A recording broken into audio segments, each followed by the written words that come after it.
Bueno, buenos días, buenas tardes, buenas noches. Me presento con todos ustedes. Soy del estudioso Daniel Méndez. Pertenezco al programa de Administración Turística y Hotelera de la Universidad Manuela Beltrán. Y ahorita vamos a hacer la presentación de la geopolítica a nivel mundial, ¿listo? Bajo una línea de tiempo desde el 1648 hasta el 2022 actualidad, ¿listo? Este es el referente a la asignatura de geopolítica al periodo 2024-1. Entonces iniciamos con el año de 1648. ¿Qué pasa acá? Listo. Le iniciamos, dice, en 1648 se hace el Tratado de Westfalia que culmina la Guerra de los 30 años y establece el sistema de estados soberanos, eh, sentando las bases del sistema de estados modernos. ¿Dónde se encuentra Westfalia? Bueno, Westfalia más que todo es Renania del Norte, se encuentra en el norte de Westfalia, que se sitúa en la parte más occidental del país, lo que hoy conocemos como Bélgica y Países Bajos. Internamente limita con los estados federados de Baja Sajonia al norte, Renania, Palatina del Sur y Hesse al sureste.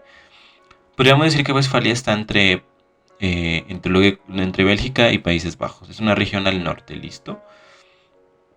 Más exactamente, pues podríamos decir que es como al sur aquí dice, al sur de Países Bajos.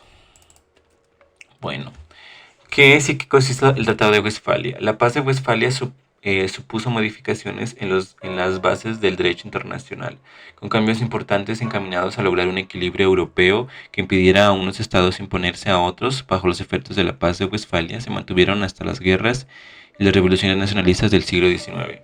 Entonces, como nos mencionan acá, fue una guerra que nació en esa época, en 1648, que es la Europa de esa época, y se hizo una paz porque estos países estaban en guerra y pues ya no querían más esto, entonces se llegó un tratado, que es el Tratado de Paz de Westfalia.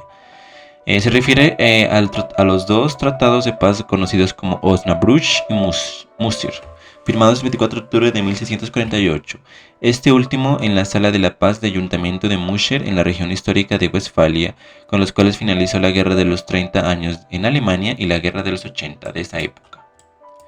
Aquí cuando nos referimos a guerras de los 80 no nos referimos a la época estadounidense de los 80, sino es un periodo de tiempo específico de este ciclo, ¿listo? De 1648, que sería como creo que es el siglo XVII, ¿listo? Entonces vamos a ver aquí, vemos cómo estaba la Europa en esa época. Aquí nos muestran el Charifato de Marrakech, el Reino de Portugal, los reinos españoles y sus dependencias, el Reino de Francia. Vemos acá Suiza, Burgundy, el la español, dice aquí neerlandés española, que sería la época de la neerlandesa española. Vemos aquí Inglaterra, que es Gran Bretaña, digamos toda la isla de Gran Bretaña bajo Reino Unido, que es lo que es actualmente. En esta época eran cuatro países, que era Irlanda, Inglaterra y Escocia. También se mira el reino de Dinamarca, más aquí arriba por los nórdicos el reino de Suecia. Aquí vemos a la Rusia Transajonia y la mancomunidad de las naciones digamos, Polonia y Lituania, ¿listo? Más que todos, aquí vemos Prusia, creo que es de Brandenburgo, y aquí la parte polaca, vemos acá Moldavia, Transilvania y Wallachia, ¿listo? Y aquí vemos dice Kanata de Crimea. Y el Imperio Otomano, que creo que en esa época ya estaba el Imperio Otomano, el control sobre esta zona de Europa y parte de Grecia. Vemos que esto es Grecia y parte de Turquía, ¿no? Y aquí diríamos que esto es la Europa de 1648. ¿Listo? Nos vamos a mirar aquí. Pasamos al año de 1815. 1815 se hizo el Congreso de Viena después de las guerras napoleónicas y se establece un nuevo equilibrio de poder en Europa para evitar conflictos futuros. O sea, en 1815 se hizo el Congreso de Viena. En 1919 ya vamos al Tratado de Versalles, que este fue el tratado que se hizo para poner fin a la Primera Guerra Mundial, reconfigurando las fronteras y estableciendo las condiciones para la Liga de las Naciones. El Tratado de Versalles es más o menos este documento que aquí se mira, que se hizo firmado en Versalles, que eso es en Francia, ¿no? El 28 de junio de 1919. Aquí vemos como un pacto o un tratado de paz, y aquí vemos, creo que es un libro firmado, ¿no? Es un acuerdo. Solo antes todo se llevaba así en libros o firmas y todo era así antes. Vemos que, creo que actualmente también se hace lo mismo. Los firmados y tratados se hacen así. El Tratado de Versalles fue un acuerdo de paz que se firmó al final de la Primera Guerra Mundial por más de 50 países, que terminó oficialmente con el estado de la guerra entre la Alemania del Segundo Reich y los aliados de la Primera Guerra Mundial. Aquí vemos como una foto de esa época. Vemos acá algunas de las países bélicos, o sea, los países de la guerra. Bueno, firmaron la paz. Bueno, vemos que ya está ahí como un nuevo aire de paz. Y vamos aquí a decir que el documento se firmó el 28 de junio de 1919 en la Galería de los Espejos del Palacio de Versalles, en Francia, exactamente 5 años después del atentado de Sarajevo en el que fue asesinado el archiduque Francisco Fernando, la causa directa de la Primera Guerra Mundial. Listo. Entonces avanzamos a 1945. En 1945 se dio fin a la Guerra Mundial y se crea la ONU y se inicia la Guerra Fría entre Estados Unidos y la Unión Soviética. Como vemos, la ONU es las Naciones Unidas, que estas se crearon oficialmente el 24 de octubre de 1945, después de que la mayoría de los 51 Estados miembros signatarios del documento fundacional de la organización, bajo la Carta de la ONU que se ratificaría en esta fecha. Vemos aquí que nació una nueva guerra. Desde esta época se hizo es la ONU y pues nacieron nuevas enemistades. Aquí conocemos el bando estadounidense con sus aliados europeos y vemos acá el bando ruso, que es de Ucrania, el Kremlin, toda esa gente de comunista. Bueno, se crea como en dos bandos y aquí nos lo nombran. Dice, pero a pesar de todos los esfuerzos para mantener la paz tras la Segunda Guerra Mundial, las diferencias entre los países vencedores dieron lugar a un estado de tensión permanente que no llegó a desembocar en un enfrentamiento armado directo entre ellos, apareciendo el término de Guerra Fría. Entonces, como nos damos cuenta, estos bandos poco a poco se fueron organizando y uniéndose y haciendo sus alianzas.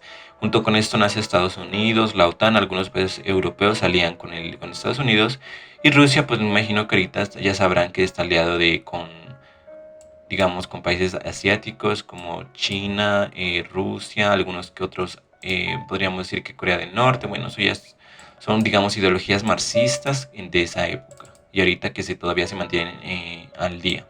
En 1989, muchos conocemos esta época que sale la caída del muro de Berlín, que marca el colapso del bloque comunista y el fin de la Guerra Fría. Pues se supone que en este año, en 1989, se puso la caída al famoso muro de Berlín, que supuestamente puso fin al bloque comunista, que ellos tenían una ideología contraria a estas personas, y pues hacen una protesta y se termina lo tumban, ¿no? El muro de Berlín lo destruyen y se marca inicio una nueva época. O sea, Alemania, digamos que ya deja el comunismo y podríamos decirlo, que salía a Estados Unidos y a la Unión Europea, pues a todos los países de Europa, ¿no? Ahora vamos. En 1991 se da la disolución de la Unión Soviética. Estados Unidos emerge como la única superpotencia global. Pues desde 1991 oficialmente se reconoce que desde esta época Estados Unidos sería la potencia mundial, ¿no? La desintegración de la Unión Soviética en diciembre del 91 dejó a Estados Unidos como una única superpotencia en el mundo durante los primeros 15 años de la posguerra fría. Estados Unidos, para preservar su hegemonía mundial, siguió una gran estrategia de primacía. Vamos a la disolución de la URSS, que muchos la conocemos. Rusia, después de un fallido intento de golpe de estado ocurrido en agosto del 25 de diciembre del 91, Mikhail Gorbachev anunció su dimensión como presidente de la URSS. Lógicamente es un nombre ruso, ¿no? No sé cómo se pronuncia, Mikhail Gorbachev. Bueno, y todas las instituciones soviéticas dejaron de funcionar a finales de este año. Pues ya sabemos que se puso fin a la URSS, pero tal vez se cambiaron de ideologías, pero no quiere decir que todavía no existan, ¿no? Estos pensamientos sabemos hoy en día que todavía están presentes. 2001. Bueno, muchos sabemos que en 2001 llegó el atentado de las Torres Gemelas el 11 de septiembre, que cambió el enfoque geopolítico hacia la lucha contra el terrorismo, donde dio lugar a intervenciones militares de Afganistán e Irak. Pues aquí vemos que ya nacen nuevas enemistades y nuevos bandos. Ya sigamos Afganistán, Irak, Irán y otros países como Cuba y bueno, del Medio Oriente se unieron en contra de los Estados Unidos y lógicamente lo atacan con este ataque terrorista que muchos conocemos. En 2008 ya se hizo la crisis del 2008, que es una crisis inmobiliaria que ahorita les explicaré con el video. Dice que en 2008 nace una crisis financiera global que impacta el equilibrio económico y político afectando las relaciones internacionales. Listo, entonces vamos a ver aquí esta breve, digamos, esta aquí nos explican más correctamente, digámoslo así, para entender más este tema. Listo, a ver, fin de la, aquí está.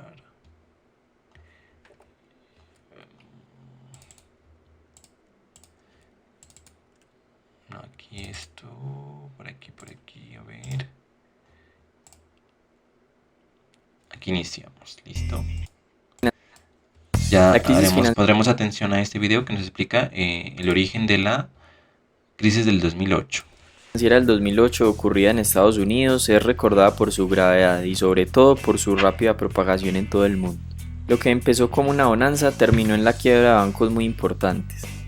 El 15 de septiembre de 2008, la caída de Lehman Brothers se consideró como la mayor quiebra en la historia de los Estados Unidos, la cual a su vez marcó el inicio de la crisis. 2 días después, la Reserva Federal rescataba a AIG, la mayor aseguradora del mundo, con un crédito de $85.000 millones. Posteriormente, eventos como estos se replicarían en todo el mundo. Incluso un país como Islandia, aparentemente alejado de la cultura occidental, se vería gravemente afectado. Se puede decir que el origen de esta crisis mundial se da luego de los atentados terroristas del 11 de septiembre de 2001 en Estados Unidos. Esta tragedia generó pesimismo e inestabilidad. Entonces, para reactivar la economía, los bancos centrales bajaron la tasa de interés de referencia para incentivar a las familias y a las empresas a consumir e invertir más. La Reserva Federal, que es el Banco Central de los Estados Unidos, mantuvo niveles del 1% por varios meses. Como era tan barato pedir prestado dinero, hubo un exceso de gasto por parte de los estadounidenses, principalmente para la compra de vivienda. Algunos por necesidad, otros para especular. El asunto puntual es que los bancos otorgaron numerosos créditos hipotecarios a clientes sin el respaldo suficiente, es decir, con bajos niveles de ingreso y alto riesgo de morosidad en los pagos. En algunos casos a personas sin empleo ni ingreso. En pocas palabras, eran hipotecas de alto riesgo porque se entregaban a personas con baja calificación crediticia, de ahí el nombre de hipoteca subprime. Por otra parte, los bancos se empeñaron en crear nuevos instrumentos financieros relacionados con el boom inmobiliario. Varios créditos hipotecarios eran empaquetados en un título para intercambiarlo en el mercado financiero. Otro de los instrumentos es la permuta de incumplimiento de crédito, el cual consiste en que el comprador de un título contrata a una empresa y le paga una suma periódica, y en caso de que se deje de pagar el crédito, la empresa le responde por el valor total. Si esta información no es fácil de asimilar, ese era el objetivo implícito de estos instrumentos, que solo los intermediarios financieros los entendieran a profundidad. De hecho, no había regulación para este tipo de títulos. Aún así, el problema no era ese, era que los deudores dejaran de pagar simultáneamente. Todo funcionaba bien si las personas podían pagar sus hipotecas y el precio de las viviendas subía. Pero la Reserva Federal comenzó a subir la tasa de interés en 2004 para controlar la inflación, y pasó de niveles del 1% al 5.25%. Un buen porcentaje de créditos se contrató con una tasa variable, o sea que las cuotas del crédito eran cada vez más costosas. Debido a la baja calificación crediticia, los deudores dejaron de pagar sus hipotecas. Aumentó el número de vendedores y ahora la oferta de vivienda era mayor a la demanda. Por eso los precios comenzaron a bajar. Hay cifras que hablan de más del 1.000.000 de ejecuciones hipotecarias debido al impago de los créditos. Por otra parte, como las instituciones financieras, no solo de Estados Unidos sino también de Europa y Asia, tenían títulos financieros asociados al mercado inmobiliario estadounidense, comenzaron a verse afectadas por el impago crediticio masivo. Una explicación para comprender mejor por qué no se alertó sobre la posible crisis es debido a que en los periodos de bonanza todos están felices y nadie se atreve a arruinar la fiesta. Los bancos otorgan más préstamos, los poseedores de viviendas aumentan su patrimonio por el aumento de precios, el gobierno tiene alta aprobación de la gestión en el campo económico, Es decir, nadie imaginaba que los bienes raíces bajarían de precio. Como conclusión, prácticamente todos los actores son responsables de la crisis. Los compradores por adquirir créditos que no podían pagar. Las instituciones que inventaron complejos instrumentos financieros y tomaron riesgo exagerado. Los bancos por no revisar la verdadera capacidad de pago de sus clientes. Y por supuesto las autoridades regulatorias que no visualizaron el problema. Posiblemente la solución para prevenir una nueva crisis está en la regulación y en modificar los incentivos alrededor del sistema financiero. Parece difícil que una institución tome tantos riesgos. Listo, entonces continuamos con nuestra historia de geopolítica. Vamos al 2014. Ya vamos a la anexión de Crimea por parte de Rusia, que esto genera tensiones en Europa y cuestiona el sistema de seguridad establecido después de la Guerra Fría. Entonces, como vemos acá, se inicia una anexión a Rusia del territorio de Crimea, lo cual nos explicarán aquí brevemente. A ver. Listo, entonces vamos a ver aquí, estaba...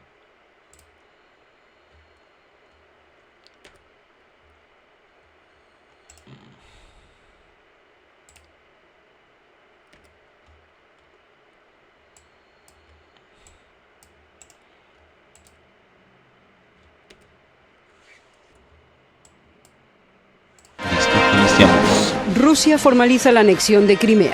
El presidente Putin ha firmado con los nuevos dirigentes prorrusos de Crimea un acuerdo sobre la anexión a Rusia de la península del sur de Ucrania. La firma ha tenido lugar tras un discurso en el que Putin ha afirmado que Crimea es parte integrante de Rusia. Tampoco ha olvidado dirigirse a la minoría tártara de Crimea, deportada a Asia Central en la época de Stalin, bajo la acusación de haber colaborado con los nazis. Считаю, что должны быть приняты все необходимые политические, законодательные решения, которые завершат процесс реабилитации крымско-татарского народа.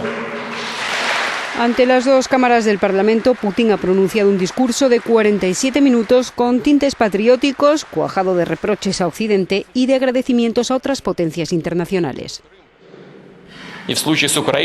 Los occidentales han cruzado la línea roja en la crisis ucraniana y se han comportado de forma grosera, irresponsable y poco profesional.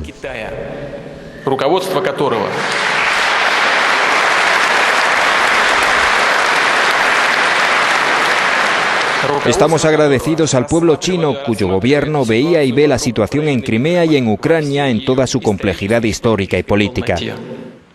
El número uno del Kremlin ha hecho numerosas referencias al pasado lejano y al más reciente. Ha hablado de la desintegración de la URSS, de la separación de Ucrania y de Rusia, y ha evocado también la reunificación de Alemania, reivindicando en la misma medida el derecho a la unidad del mundo ruso. Creo que los europeos me comprenderán, para empezar los alemanes.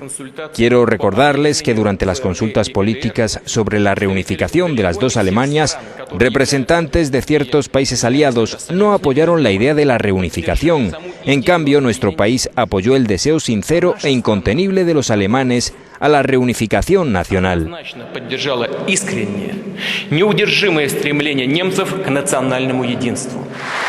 Sin dejar de acusar a las nuevas autoridades de Kiev de haber abierto el camino a los neonazis, Putin ha querido tranquilizar a los inversores y a los ucranianos sobre sus intenciones futuras en el país.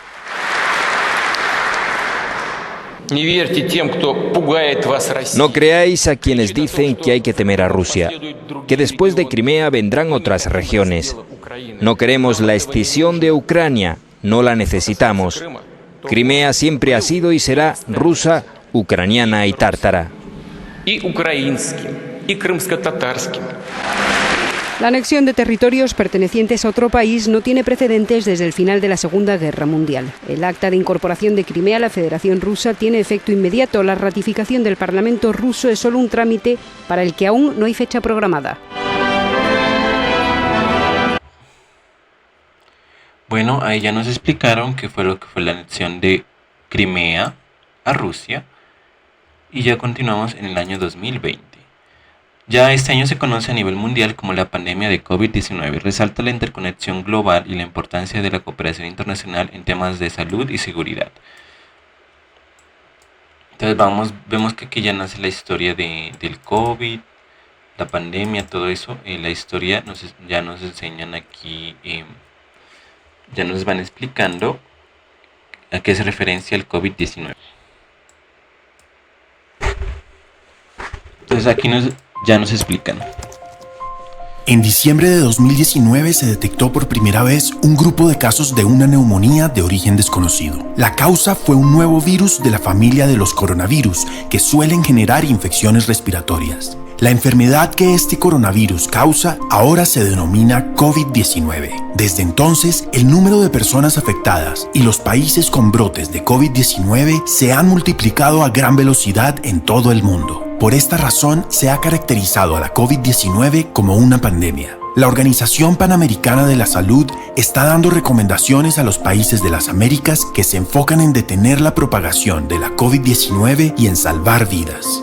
¿Cómo se presenta y transmite la COVID-19? Los síntomas de esta enfermedad pueden ser fiebre, tos seca y dificultad para respirar. El virus se transmite a través de gotículas que salen despedidas cuando una persona con COVID-19 tose o exhala. Estas gotículas pueden caer sobre objetos y superficies, de modo que otras personas pueden contraer la COVID-19 si los tocan y luego se tocan la cara.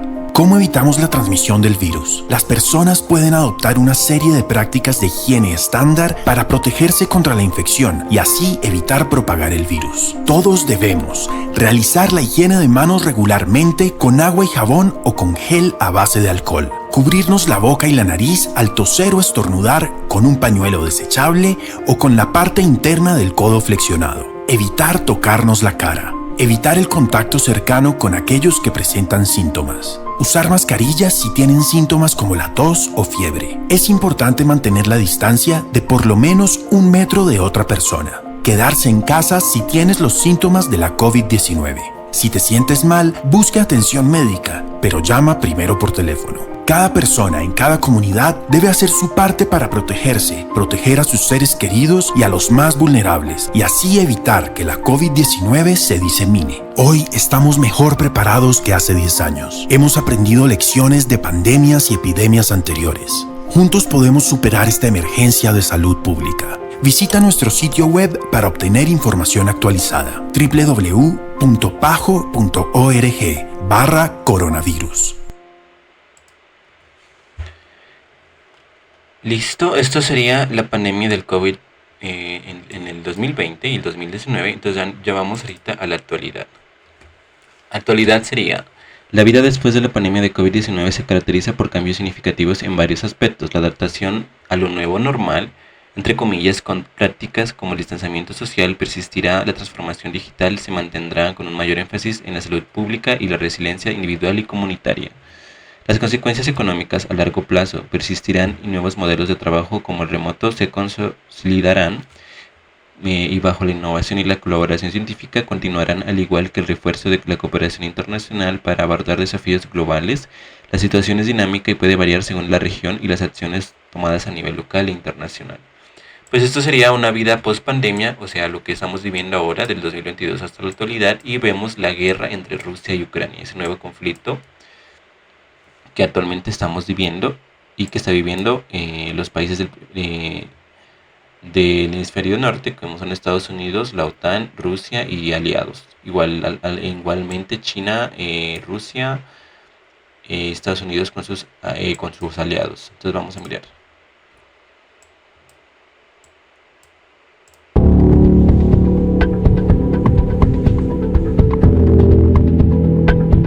El conflicto entre Rusia y Ucrania ha existido desde hace varias décadas atrás. Mientras la madrugada del 24 de febrero comenzaron los primeros ataques de Rusia en Ucrania, el presidente de Ucrania, Volodymyr Zelensky, pidió a sus aliados occidentales un mayor apoyo, además de las sanciones contra Rusia. Mientras el resto del mundo siente la tensión entre Rusia y Ucrania, expertos revelan que la tensión política ya existía hace varios años atrás, manifestada en enfrentamientos civiles entre ucranianos y prorrusos. ¿Cuál es el origen del conflicto entre Rusia y Ucrania? El origen del conflicto tiene una historia de más de 30 años. Sin embargo, el conflicto político y militar comienza en 1991 tras disolverse la Unión Soviética, donde varios territorios se convirtieron en naciones independientes. Uno de estos territorios fue Ucrania, quien mantuvo un contacto directo con la OTAN. lo que provocó que Rusia perdiera influencia sobre este país. A pesar de que Ucrania no forma parte de la OTAN, el gobierno de Rusia ha considerado este intento de alianza como una amenaza. En 2014, la rivalidad entre Rusia y Ucrania avanzó un paso más, debido a las protestas de las calles de Kiev, donde miles de ciudadanos se manifestaron en contra del presidente Viktor Yanukovych, quien abandonó su cargo como presidente y huyó del país ese mismo año. Durante ese momento de conflictos políticos internos en Ucrania, el presidente de Rusia, Vladimir Putin, aprovechó para invadir Crimea, una zona estratégica que abarca la salida de Rusia al Mar Negro, siendo un territorio que perdió Rusia después de la Segunda Guerra Mundial. A partir de esta primera invasión, los conflictos entre Rusia y Ucrania siguieron, generando sanciones económicas contra Rusia por parte de la Unión Europea, además de la petición de disolver el territorio. Sin embargo, el mandatario de Rusia asegura que nunca regresará a ese territorio. Ahora, los sitios de Donbass, Lugansk y Donetsk son los nuevos puntos de recuperación del gobierno de Rusia, al declararse estos dos puntos como independientes, por lo que se ha provocado esta nueva invasión militar en Ucrania. Si te gustó el video, no olvides darle like y suscribirte a nuestro canal para...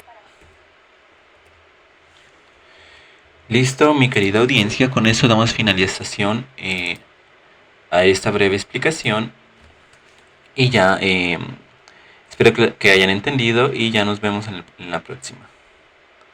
Me voy despidiendo y que tengan buen día.